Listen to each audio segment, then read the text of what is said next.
ey Xudaya, ey Xudaya, istərəm cahanda yüzün ömür sürən görüm bu mənzil səhlini.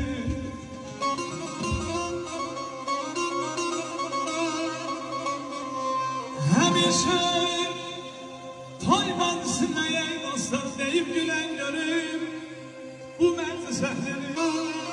Azad oldu vətənimiz, gözəldir həyat, gözəldir həyat.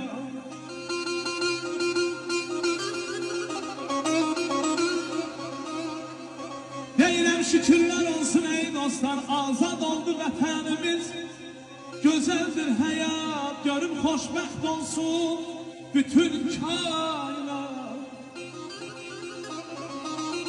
Ha belə oğluna qızına qurub toy bilsən, qurub toy bilsən.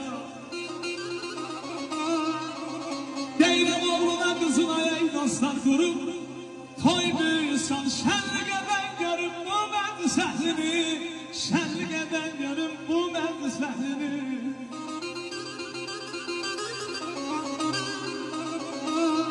Sadəməylə doldur bu badəmizin, uşuzanlığına içəyim bu badəmizin.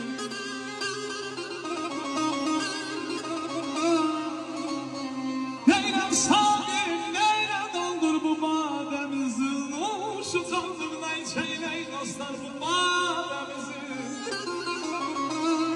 Bu günləri yeni həyata qədəm qoyan bəyimizlə gəl bizi ey dostlar, təbrik edən görüm bu mənzil səhlini, təbrik edən görüm bu mənzil səhlini.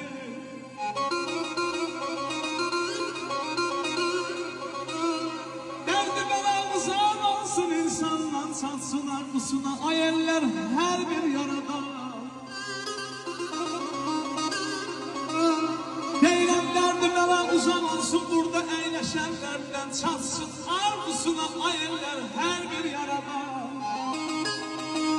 Sağ sağlığının şərbətini bu dünyadan alıb içən görür bu mənzil səhlini. Ne güzel gündü bugün, ay Allah arzulan çindi bugün.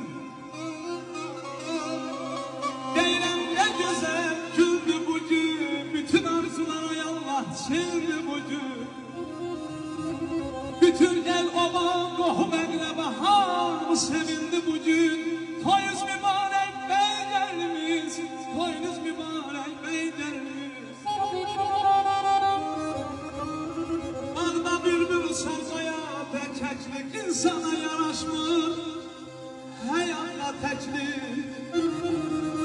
Biz də bu gözəl dostlarımızdan və adımızdan edirik təbrik. Görüb toyunuz mübarək beylərimiz, mən aşinam aydın olsun ya. Doğum aydın olsun ya. Bu günlər iki növləslə Səbanın toy günüdür. Əziz atalar, analar, əmilər, dayılar, xalalar, biblər, çayqalarlar, ürəkdən deyirəm.